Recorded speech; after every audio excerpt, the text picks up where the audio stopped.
FM news देख रहे हैं आप, मैं हूं आपके साथ नेहा वालिया। वक्त हो चला है देश और दुनिया की तमाम उन अहम खबरों का जिनका सीधा है आपसे सरोकार। लेकिन सबसे पहले बात उस खबर की जो शायद एक बार फिर आप लोगों की परेशानी को बढ़ा दे। जी हां, एक बार फिर लोगों को महंगाई का झटका लगा है। सीएनजी के दाम में एक बार फिर इजाफा किया गया है। महाराष्ट्र के पुणे शहर में सीएनजी के दाम 2 रुपए 20 पैसे प्रति किलो बढ़ा दिए गए हैं। ये बढ़े हुए दाम आज से ही लागू हो जाएंगे और अब पुणे में सीएनजी का जो नया रेट है वो 77 रुपए 20 पैसे प्रति किलो हो गया है। बताते चले कि पुणे में सीएनजी के दाम में ये लगातार चौथी बार इजाफा है और इससे पहले 6 अप्रैल, 13 अप्रैल और 18 अप्रैल को यहां सीएनजी के दामों में इजाफा हुआ है। बीते 6 अप्रैल को पुणे में सीएनजी 7 रुपए महंगी हुई थी। लगातार बढ़ोतरी के जो पीछे कारण बताया जा रहा है कि ग्लोबल बाजारों में एडिक्टिव गैस के जो रेट है वो बढ़ते जा रहे हैं, जिनका इस्तेमाल सीएनजी गैस को बनाने में होता है। लिहाजा सीएनजी के दामों में इसी के चलते इजाफा हो रहा है, जिससे कह सकते हैं कि अब लोगों की परेशानी फिर बढ़ने वाली है।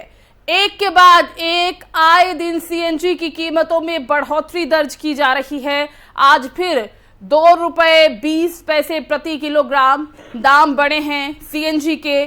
पुणे की ये रेट लिस्ट हम आपको बता रहे हैं सीएनजी की, जहां पर 77 रुपए 20 पैसे प्रति किलो ये नया सीएनजी का जो रेट है वो आज से लागू हो चुका है।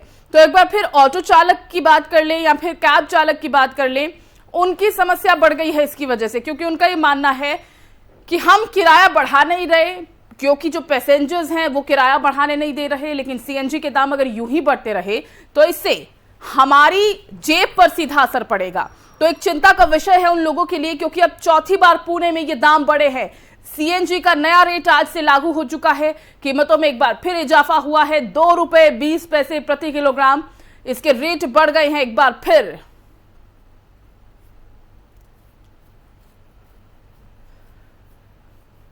तो ये अहम जानकारी हम आप तक पहुंचा रहे हैं। सीएनजी का नया रेट अब 77 रुपए 20 पैसे प्रति किलो हो गया है। देश के अन्य राज्यों से, अलग अलग हिस्सों से सीएनजी के दामों में बढ़ोतरी की खबरें आए दिन आती रहती हैं। ये खबर पुणे से है फिलहाल, जहां पर सीएनजी की कीमतों में इजाफा हुआ है।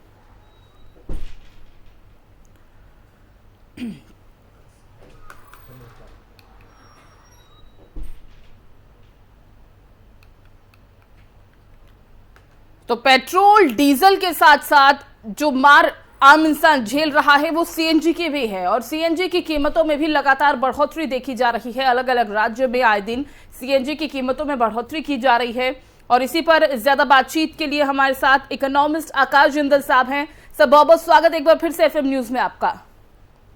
धन्यवाद। जिंदल साहब, ये रोजाना का हो चुका है कि सीएनजी के दाम किसी न किसी राज्य से आए दिन खबरें आती हैं कि बढ़ गए हैं। पुणे की हम बात कर रहे हैं, जहां पर 2 रुपए 20 पैसे एक बार फिर से बढ़ोतरी हुई है।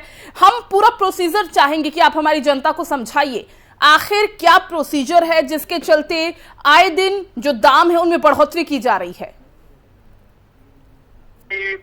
अभी जो आपके थ्रू मुझे अभी आप ही के बुलेटिन से जो अपडेट मिला है जी कि सीएनजी के दाम बढ़े हैं कुछ स्टेट में, तो देखिए ये नेचुरल गैस बेसिकली है।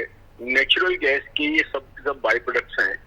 क्योंकि नेचुरल गैस के रेट्स जो हैं मार्केट में बढ़ रहे हैं, उसका इम्पैक्ट कहीं ना कहीं आ रहा है। रशिया यूक्रेन क्राइसिस की वजह से पूरी दुनिया में oil and gas supplies impact हुई है, बिकॉज रशिया जो है ऑयल एंड गैस का बहुत बड़ा सप्लायर है, उसकी वजह से प्राइसेस बढ़ रहे हैं। लेकिन आम आदमी की अगर बात करें तो आम आदमी बहुत दिक्कत में है। देखिए, अभी भी प्री कोरोना टाइम की इनकम उसकी रिस्टोर नहीं हुई है।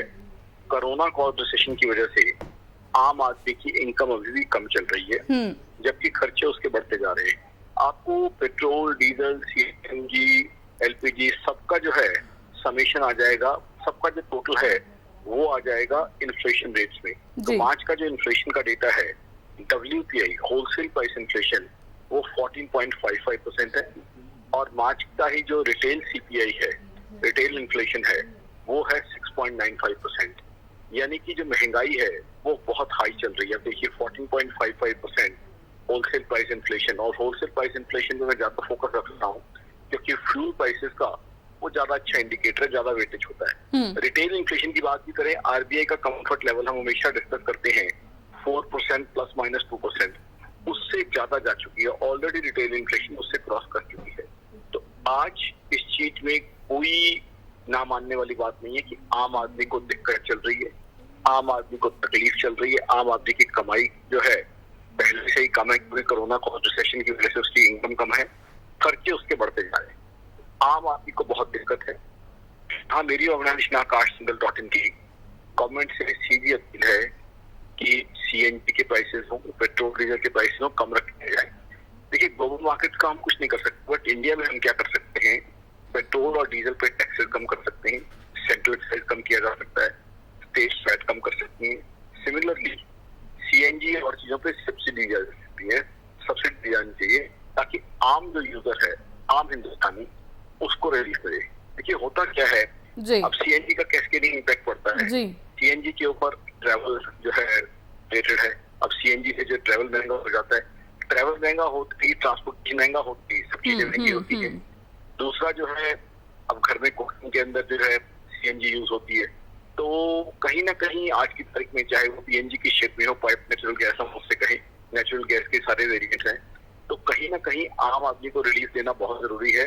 क्योंकि आम आदमी की अगर हम प्री कोरोना टाइम में देखें, अगर उसकी 50,000 रुपये इनकम थी और 50,000 रुपये खर्चे थे, तो आज उसकी इनकम आ गई है 40,000 रुपये, खर्चे हो गए उसके 55,000।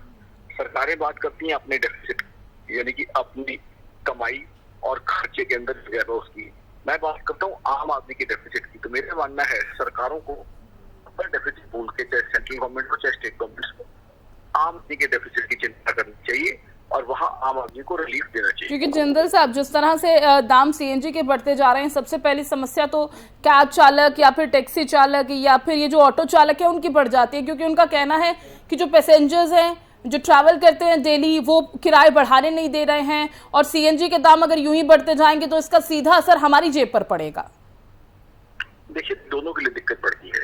एक आपने बताया इशू, जो कैब चालक है, जो ऑटो चालक है, जाहिर सी बात है कि पैसेंजर की तरफ से रेजिस्टेंस आएगी। दूसरा, अब पैसेंजर भी जब हाई पे करता है तो उसके लिए भी कॉस्ट ऑफ ट्रांसपोर्टेशन बढ़ जाती है। या कोई व्यक्ति अगर सामान लेके जा रहा है सीएनजी पे, सीएनजी के कई ऐसे कमर्शियल ट्रांसपोर्ट व्हीकल्स भी हैं जिसके थ्रू खाने पीने का सामान और कोई जरूरी सामान जो है वो ट्रेवल होता है। तो होता क्या है, ऐसे केस में ट्रांसपोर्टेशन कॉस्ट बढ़ जाने की वजह से वो सामान कॉस्टली हो जाता है, बिकॉज अल्टीमेटली बिजनेसमैन ने वो कॉस्ट जो है अपने प्रोडक्ट की कॉस्ट में ऐड करनी है जी। सिमिलरली अब लोगों का आना जाना, मान लीजिए कोई अपने ऑफिस या अपनी नौकरी पे जाने के लिए किसी सीएनजी कैब या सीएनजी ऑटो को यूज करता है, तो उसका आना जाना महंगा हो जाता है, तो जाहिर सी बात है वहां उसकी कमाई कम हो जाती है। तो ओवरऑल इन्फ्लेशन पे इसका इम्पैक्ट पड़ता है जी, पूरी इकोनॉमी के ऊपर इसका इम्पैक्ट आता है। इसीलिए मेरा ये मानना है कि यहाँ रिलीफ मिलना चाहिए आम आदमी को, बिकॉज आम आदमी की कमाई कम है, आम आदमी को जॉब अपॉर्चुनिटीज कम है। अभी कुछ रिपोर्ट सर्वेज आई हैं कि आम आदमी की जॉब्स कम हैं, और हालत ये हुई है कि कोरोना के बाद कुछ लोगों ने तो जो जॉबलेस रहे इतने होपलेस हो गए कि नई जॉब सर्च करना ही बंद कर दिया है। ये हालत है।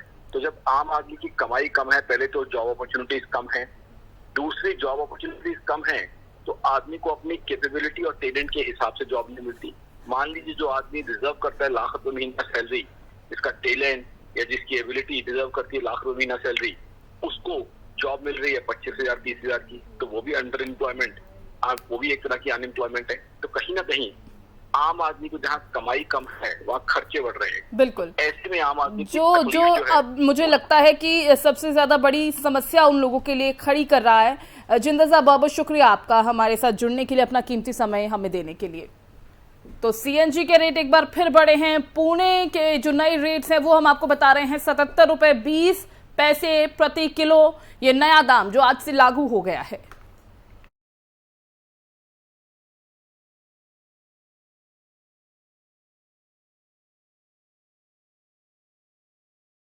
बढ़ते हैं आगे, दिल्ली में नारकोटिक्स कंट्रोल ब्यूरो को बड़ी कामयाबी मिली है। जामिया नगर शाहीन बाग इलाके में 50 किलोग्राम के ड्रग्स को जब्त किया गया। ड्रग्स की कीमत 250 करोड़ रुपए बताई जा रही है, और इस ड्रग्स का जो कनेक्शन है वो अफगानिस्तान से बताया जा रहा है, क्योंकि ये हेरोइन अफगान से बनी हुई है। मौके पर 47 किलोग्राम संदिग्ध नशीला पदार्थ और 30 लाख रुपए बरामद हुए हैं, जो तस्वीरों में आप साफ साफ देख सकते हैं। सूचना के आधार पर पुलिस मौके पर पहुंची, छापेमारी शुरू कर दी गई है। बताया जा रहा है कि एक इनपुट मिला था जिसके आधार पर यह छापेमारी की गई है और एनसीबी को बड़ी कामयाबी मिली।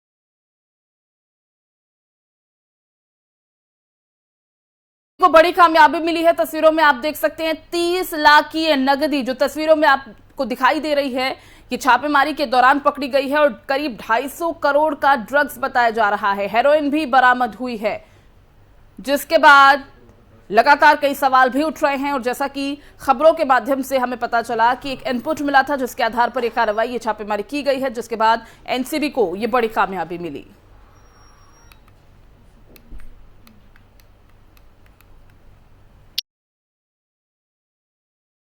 मोडस ऑपरेंडी के कुछ सबूत मिले हैं और लिंकेजेस भी मिली हैं जो कि सेम हैं फाइनेंशियल और ऑपरेटर्स, जिनकी डिटेल्स अभी नहीं शेयर की जा सकती इन्वेस्टिगेशन, इसलिए उससे रिलेट किया जा सकता है।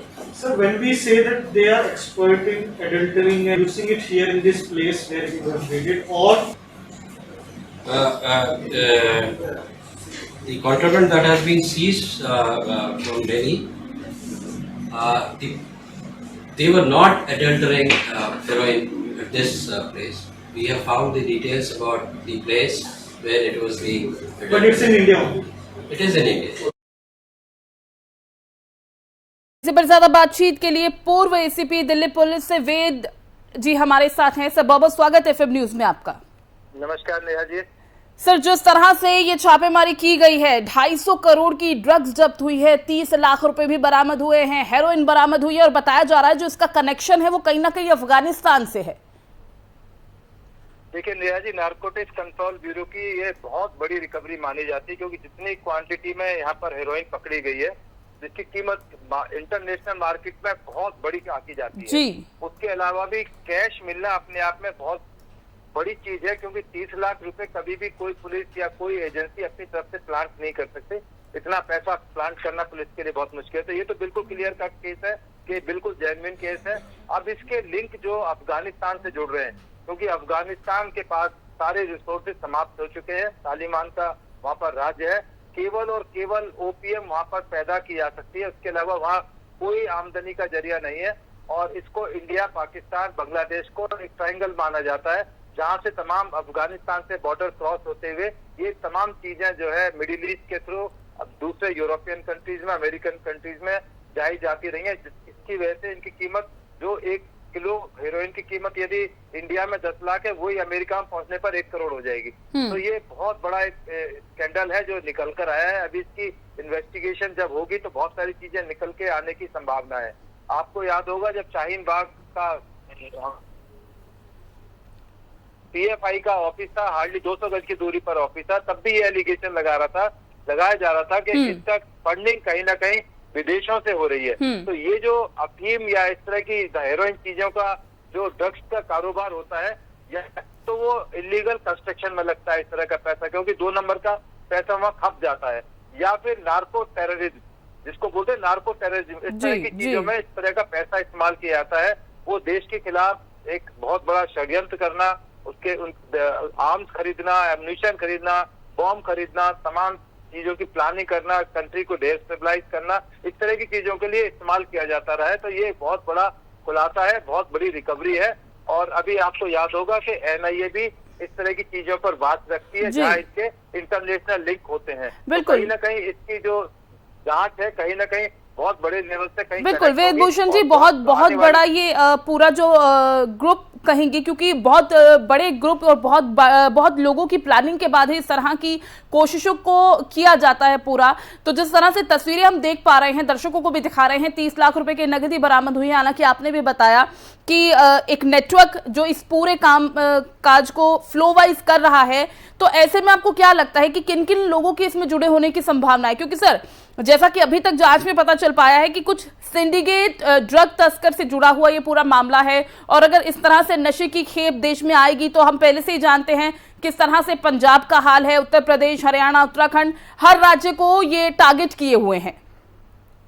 देखिए, जो सीमाएं लगती हैं अफगानिस्तान से, जब वो आता है तो उसकी सीमाएं हमारे हिंदुस्तान के 2 स्टेट से मेनली टच करती हैं। एक तो पंजाब जिसका आपने नाम लिया, एक राजस्थान। तो दोनों ही स्टेट बड़े मशहूर रहे स्मगलिंग के लिए। पंजाब क्योंकि एक आपने देखा होगा उड़ता पंजाब पिक्चर ही बनी, वहाँ पर नशे का कारोबार बहुत बड़े लेवल पर होता है। मतलब उसमें बड़े बड़े नेता और बड़े बड़े बिजनेसमैन भी उसमें इन्वॉल्व होते हैं, क्योंकि इसमें पैसा मनी मिंटिंग है। मतलब आप 1 करोड़ लगाओगे तो झटके के अंदर आपको 100 करोड़ मिल जाएंगे। तो ऐसा पैसा किसी बिजनेस में नहीं है, बड़ा लुक्रेटिव बिजनेस माना जाता है। हालांकि देश के लिए या पब्लिक के लिए, एक आम आदमी के लिए बड़ा एक नुकसान का सौदा है, क्योंकि आप दुनिया को ड्रग्स में धकेल रहे हो, दुनिया को नशीला पदार्थ परोस रहे हो। परंतु चूंकि ये जो लालची लोग हैं, इसकी कोई सीमा नहीं होती। तो पंजाब में जिस तरह से ड्रग्स का कारोबार पहले से चलता है, एक बहुत बड़ा नेक्सस रहा है पॉलिटिकल पार्टीज के साथ में, चाहे वो बीएसएफ के इवन लोग लगे मिले होते हैं इसके अंदर। ऐसे भी पकड़ में आया कि हमारे जो बॉर्डर पर जो तैनात है सिक्योरिटी फोर्सेज हैं,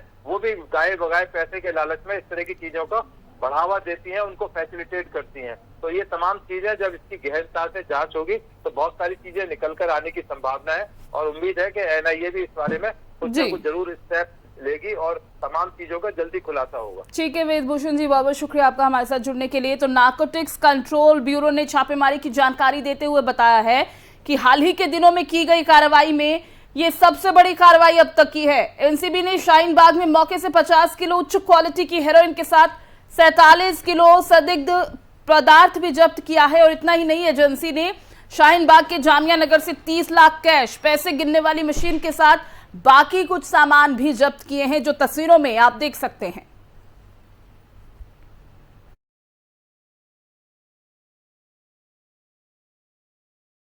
बढ़ते आगे, धर्मनगरी अयोध्या में अराजक तत्वों ने अमन चैन खराब करने और दंगा भड़काने की नापाक कोशिश की है, और उसके लिए एक सांप्रदाय के धर्म ग्रंथ पर आपत्तिजनक लिखी बातों के कागज शहर की 2 मस्जिदों समेत 3 जगहों पर फेंके गए।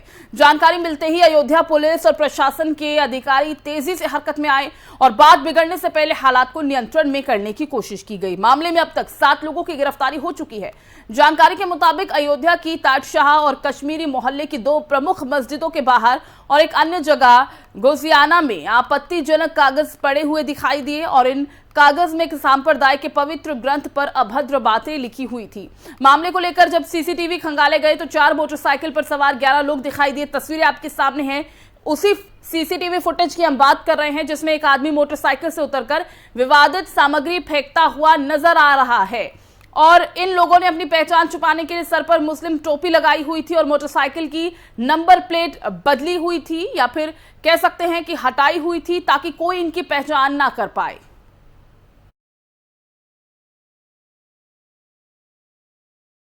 और उधर यूपी सरकार के मंत्रिमंडल की बैठक में सीएम ने हर कैबिनेट मंत्री को एक-एक मंडल की जिम्मेदारी दी है। उन्होंने कैबिनेट मंत्री के साथ राज्य मंत्री, स्वतंत्र प्रभार और राज्य मंत्री को भी तैनात किया है। दूसरे कार्यकाल में सीएम योगी ने अहम फैसले लिए हैं। सभी मंत्रियों को विभाग की जिम्मेदारियां दी गई हैं। योगी सरकार के दूसरे कार्यकाल का 1 माह पूरा होने पर अब सरकार जनता के द्वार पहुंचेगी। उप मुख्यमंत्री और कैबिनेट मंत्रियों की अध्यक्षता में गठित 18 मंत्री समूह शुक्रवार से रविवार तक एक-एक मंडल का दौरा कर सरकार की योजनाओं और कानून व्यवस्था की समीक्षा करेंगे। पहले चरण का दौरा पूरा होने के बाद मंत्री समूह को रोटेशन के आधार पर दूसरे मंडलों की जिम्मेदारी सौंपी जाएगी। मंत्री समूह 15 मई तक अपनी रिपोर्ट मुख्यमंत्री कार्यालय को प्रस्तुत करेंगे और इसके आधार पर कैबिनेट बैठक में आगे का रोड मैप तैयार किया जाएगा।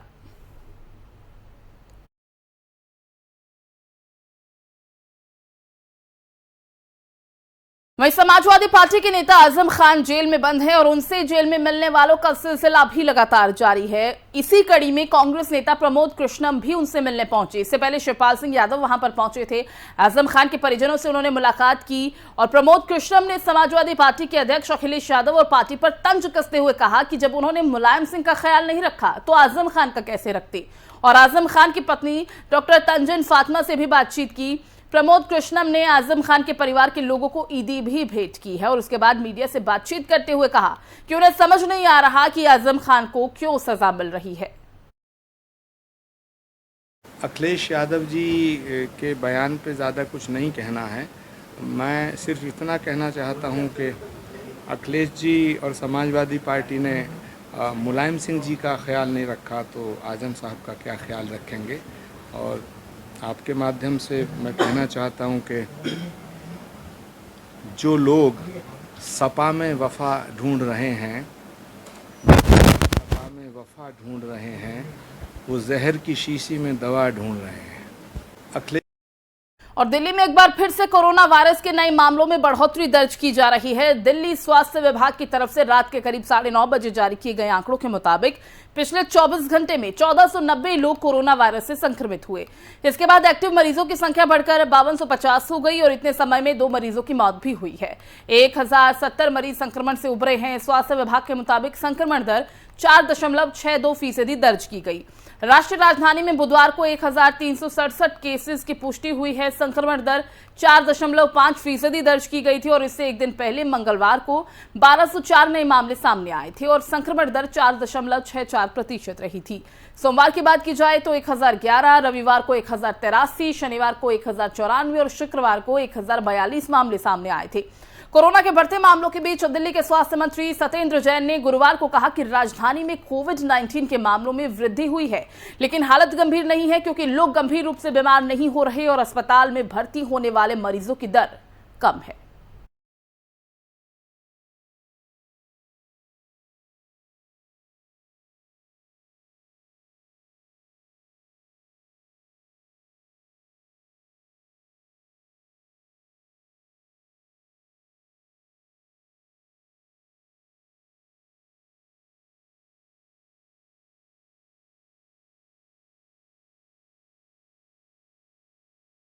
और दिल्ली में कोयले की कमी के गहराते संकट के बीच दिल्ली सरकार ने चिंता जाहिर की है। इसे लेकर गुरुवार को दिल्ली के ऊर्जा मंत्री सत्येंद्र जैन ने दिल्ली सचिवालय में एक आपातकालीन बैठक की। साथ ही केंद्र सरकार को पत्र लिखकर राजधानी दिल्ली को बिजली की आपूर्ति करने वाले बिजली संयंत्रों के लिए पर्याप्त कोयला देने के लिए केंद्र से हस्तक्षेप करने का अनुरोध किया। ऊर्जा मंत्री सत्येंद्र जैन ने कहा कि बिजली आपूर्ति करने वाले विभिन्न थर्मल स्टेशन में इस समय कोयले की बहुत ज्यादा कमी है। नेशनल थर्मल पावर कॉर्पोरेशन के दादरी 2 और झज्जर दोनों पावर प्लांट्स मुख्य रूप से दिल्ली में बिजली की जरूरत को पूरा करने के लिए स्थापित किए गए थे, लेकिन इन पावर प्लांट्स में कोयले का बेहद कम स्टॉक बचा है। वक्त रहते कदम नहीं उठाया गया तो दिल्ली मेट्रो और अस्पतालों में 24 घंटे बिजली आपूर्ति में दिक्कत आ सकती है। सत्येंद्र जैन ने कहा कि राजधानी के कुछ इलाकों में लोगों को बिजली के संकट का सामना करना पड़े, इसके लिए दिल्ली सरकार स्थिति पर निगरानी बनाए हुए हैं और स्थिति से निपटने का हर संभव प्रयास किया जा रहा है। वर्तमान में कोयले की कमी से जूझ रहे इन पावर स्टेशन के जरिए दिल्ली में 25% से 30% की बिजली की मांग को पूरा किया जा रहा है।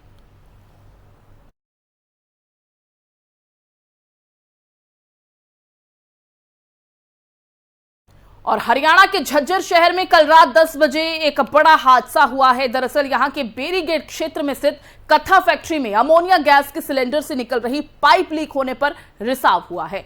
रिसाव होने से रिहायशी इलाकों में भारी अफरा तफरी हो गई। गैस लीक के बाद कई लोगों को सांस लेने में दिक्कत हुई, उल्टियां शुरू हो गई। सूचना मिलने के बाद कई लोगों को अस्पताल भी भर्ती कराना पड़ा।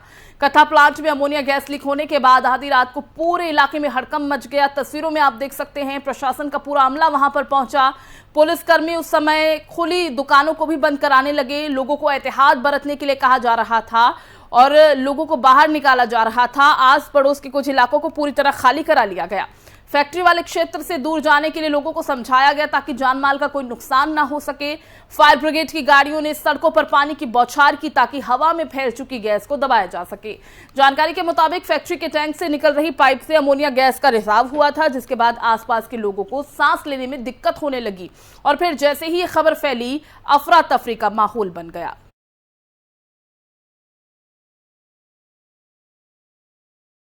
इस बुलेटिन में फिलहाल बस इतना ही। बाकी खबरों के लिए आप देखते रहिए FM न्यूज़। नमस्कार।